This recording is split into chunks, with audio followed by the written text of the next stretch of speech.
So students, आज के chemistry के लेक्चर में हम कुछ इंपॉर्टेंट क्वेश्चंस करेंगे। तो first question is difference between polymers and plastic. ये मैंने आपको पहले करवा दिया था टॉपिक, पॉलीमर भी करवाया हुआ है और एंड प्लास्टिक भी करवाया हुआ है, तो वहाँ से देख लेना और देन इसका डिफरेंस कर लेना। तो डिफरेंस क्या है, पॉलीमर क्या होते हैं, जैसे मेरे पास कोई भी जैसे ऑर्गेनिक कंपाउंड होता है, कोई भी ऑर्गेनिक सब्सटेंस, ठीक है। जैसे मेरे पास क्या है, इथीन, इसको हम बोलते हैं इथीन। जब हमारे पास दो कार्बन्स होती हैं ये बन जाता है पॉलीथीन। जब हमारे पास दो कार्बन्स होती है उसका मतलब होता है इथ, एंड अगर उसमें डबल बॉन्ड हो तो उसका मतलब होता है ईन। अगर डबल बॉन्ड हो तो हम लेते हैं ईन, और अगर दो कार्बन्स हो तो इथ। तो इथीन था मेरे पास, इथीन के कितने मॉलिक्यूल्स हैं, एन मॉलिक्यूल्स हैं।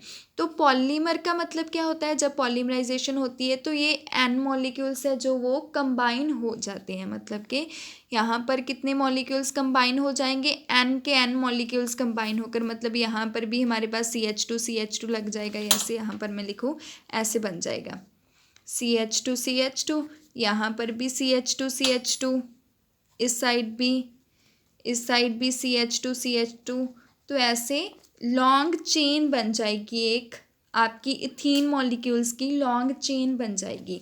उसको हम क्या बोलते हैं, पॉलीमर्स। पॉलीमर्स के कितने मॉलिक्यूल्स कंबाइन हो जाएंगे, एन मॉलिक्यूल्स। तो ये है जो आपका इथीन, जिससे मिलकर आपके पॉलीमर्स बने, जिससे मिलकर आपका पॉलीथीन बना, उसको आप क्या बोलते हो, इथीन। तो it is made of small monomer unit. तो सेकंड आपके पास प्लास्टिक होता है। प्लास्टिक ऑर्गेनिक मटेरियल्स होते हैं, बट इनका मॉलिक्यूलर वेट होता है जो वो बहुत ज़्यादा हाई होता है। और प्लास्टिक तो आप पता ही है कि प्लास्टिक क्या होती है, जिसको हम किसी भी शेप में, किसी भी डिज़ायर्ड शेप में कन्वर्ट कर सकते हैं when subjected to the heat and pressure in the presence of catalyst। जब हम किसी भी, मतलब प्लास्टिक है जो, जब उसको हम हीट या प्रेशर में डालेंगे तो हम उसे किसी भी शेप में कन्वर्ट कर सकते हैं in the presence of catalyst. Catalyst क्या करता है कि आपकी रिएक्शन को फास्ट कर देता है, मतलब जो भी आपने सब्सटेंस बनाना है वो जल्दी बन जाता है अगर हम कैटलिस्ट यूज़ करेंगे।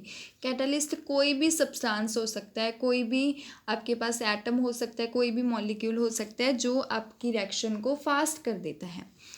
It is made of a long chain polymer. ये भी आपके पास पॉलीमर्स ही होते हैं, लॉन्ग चेन पॉलीमर्स होते हैं। तो third point is there are many types of polymers. Polymers की बहुत सारी टाइप्स होती हैं, ये मैंने करवाया हुआ है पॉलीमर वाले चैप्टर में, तो वहाँ से वीडियो देख लेना अगर आपने नहीं देखी हो तो। It is a type of polymer. जो आपका प्लास्टिक होता है ये टाइप ऑफ अ पॉलीमर होता है, और पॉलीमर्स के बहुत सारे टाइप्स होते हैं। तो ये था आपका difference between polymer and plastic.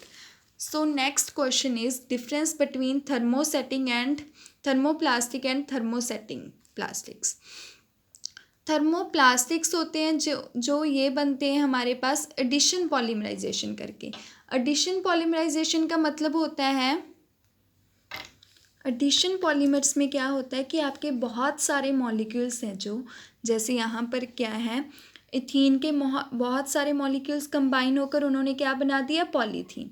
लेकिन क्या होता है इसमें कुछ भी एमिट नहीं हुआ ना, कुछ भी बाहर नहीं निकला। अगर हमारे पास कुछ बाहर निकले, जैसे वाटर बाहर निकल गया, H2O बाहर निकल जाता, फिर आपकी पॉलीमराइजेशन होती, तो उसको आप बोलते हो कंडेंसेशन पॉलीमराइजेशन। अगर कुछ भी बाहर ना निकले, मतलब कोई भी मॉलिक्यूल बाहर ना निकले, तो उसको आप क्या बोलते हो, एडिशन पॉलीमराइजेशन। जैसे यहाँ पर था, ये एडिशन पॉलीमराइजेशन है जिसमें कोई भी, मतलब आपके जितने आपके कार्बन थे उतने ही कार्बन है हमारे पास, जितने हाइड्रोजन थे उतने ही हाइड्रोजन है हमारे पास, कोई भी चीज़ बाहर नहीं निकली। अगर बाहर H2O या कुछ भी निकलता तो आप क्या बोलते, कंडेंसेशन पॉलीमराइजेशन। इसको आप क्या बोलोगे, एडिशन पॉलीमराइजेशन। इसके लिए आप डिटेल में वीडियो में देख सकते हो, लास्ट वीडियो पॉलीमर्स वाली वीडियो में। The second point is they consist of a long chain linear polymers without any cross links.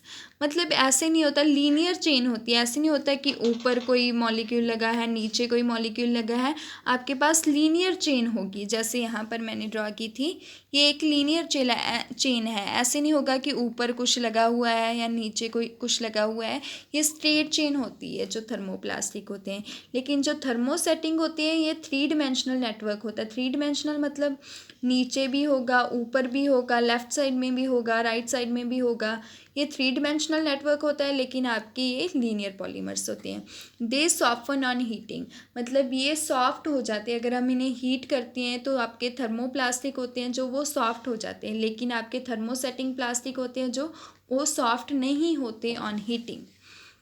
They are generally soluble in organic solvents, organic जैसे ये जिसमें सिर्फ कार्बन एंड हाइड्रोजन के molecules होते हैं वो आपके पास होते हैं ऑर्गेनिक सॉल्वेंट्स। तो जो आपके थर्मोप्लास्टिक होते हैं वो सॉल्युबल मतलब ईजिली मिक्स हो जाते हैं ऑर्गेनिक सॉल्वेंट के साथ। लेकिन जो आपके थर्मोसेटिंग होते हैं वो इनसॉल्युबल होते हैं, मतलब ऑर्गेनिक सॉल्वेंट के साथ मिक्स जल्दी नहीं होते। तो हमारे पास नेक्स्ट क्वेश्चन है, what is gangue, flux and ore. ये मैंने करवाया हुआ है लेकिन मैं फिर से दोबारा रिपीट करवा रही हूँ कुछ क्वेश्चंस, तो अच्छे से कर लेना। गेंग क्या होता है आपका, द अर्थी इम्प्योरिटीज़, मतलब जो आपकी ओर होती है। और फर्स्ट ऑफ ऑल हम और कर लेते हैं कि और क्या होता है। और क्या होता है, जिससे हमें कोई भी मेटल या फिर कोई भी मिनरल मिलता है उसको आप क्या बोलते हो, और। जैसे मेरे पास मैंने बहुत बार एग्जांपल दी है, Fe2O3 है, उससे मुझे क्या मिल गया, आयरन मिल गया। तो आपका Fe2O3 क्या होगा, और होगा, ये और होगा जिससे मुझे कोई भी मिनरल मिल गया। ठीक है। तो गेंग क्या होती है, जो आपकी ओर के साथ इम्प्योरिटीज़ प्रेजेंट होती है, मतलब ओर के साथ कुछ भी अगर मिट्टी लगी हो या फिर रॉक्स हो या फिर कोई भी इम्प्योरिटीज़ प्रेजेंट होती है ओर के साथ, अर्थी इम्प्योरिटीज़, उसको आप क्या बोलते हो, गेंग, या फिर क्या बोलते हो, मैट्रिक्स। तो नेक्स्ट है फ्लक्स। फ्लक्स क्या होती है, जो आपकी इम्प्योरिटीज़ प्रेजेंट होती है ओर में, उसको रिमूव करने के लिए आप जो सब्सटेंस का यूज़ करते हो उसको आप क्या बोलते हो, फ्लक्स। और होती है आपकी जिससे आपको कोई भी मिनरल या मेटल मिलता है। गेंग होती है जो आपकी ओर के साथ इम्प्योरिटीज़ प्रेजेंट होती है, उसको आप क्या बोलते हो, गेंग। एंड फ्लक्स क्या होती है, जो इम्प्योरिटीज़ को रिमूव करने के लिए हम सब्सटेंस यूज़ करते हो उसको आप क्या बोलते हो, फ्लक्स। तो नेक्स्ट क्वेश्चन है मेरे पास, डिफाइन पिलिंग बेडवर्थ रूल, ये भी मैंने करवाया हुआ है। तो पिलिंग बेडवर्थ रूल क्या होता है, एक चीज़ होती है पोरस और एक चीज़ होती है नॉन पोरस। पोरस होता है कि जब आपके कोई भी सब्सटेंस है, मतलब कोई भी मेटल या कोई भी चीज़ है वो ख़राब होने लगती है तो उसमें क्या हो जाती है, थोड़ी छोटी छोटी, बहुत छोटी छोटी होल्स हो जाती हैं। जैसे वुड में भी हो सकता है कि बहुत छोटी, जैसे वुड के बेंच होते हैं या फिर आपकी विंडोज़ होती है, अगर आप देखोगे तो अगर वो ख़राब होने लगे, मतलब क्रोडेड होने लगे, क्रोजन होने लगे उसमें, तो उसमें छोटी छोटी होल्स होने लगती है। तो जो होल्स होती है उसको आप क्या बोलते हो, पोरस। नॉन पोरस क्या होगा, जिसमें होल्स नहीं होगी। तो अगर हम किसी भी मेटल में ऊपर उसके क्या लगा दे, कोई भी ऑक्साइड की फिल्म लगा दे, ऑक्साइड मतलब जैसे Fe2O3 क्या है, ऑक्साइड, कोई भी ऑक्साइड फिल्म लगा दे, फॉर्म कर दे उसके ऊपर, तो क्या होगा, वो नॉन पोरस हो जाता है, मतलब थोड़ा सा प्रोटेक्टिव हो जाता है, उसमें वो जो आपकी होल्स होती है वो कम होती हैं या फिर होती ही नहीं है। तो अकॉर्डिंग टू दिस रूल क्या होगा, इसमें सिंपल सा फंडा है कि अगर आपके पास मेटल में ऑक्साइड की मात्रा ज़्यादा होगी, मतलब ऑक्साइड ज़्यादा होगा आपके मेटल में, मेटल के ऊपर ऑक्साइड की फिल्म लगी होगी या फिर ज़्यादा होगी उसकी अमाउंट, तो क्या होगा, वो सब्सटेंस नॉन पोरस होगा और प्रोटेक्टिव होगा। और अगर ऑक्साइड कम होगा then the volume of metal, मतलब ऑक्साइड कम होगा और मेटल ज़्यादा होगा, तो आपका जो पोरस होगा, क्योंकि ऑक्साइड क्या करती है, आपकी मेटल को प्रोटेक्ट करती है कि उसमें होल्स ना हो, वो क्रोडेड ना हो।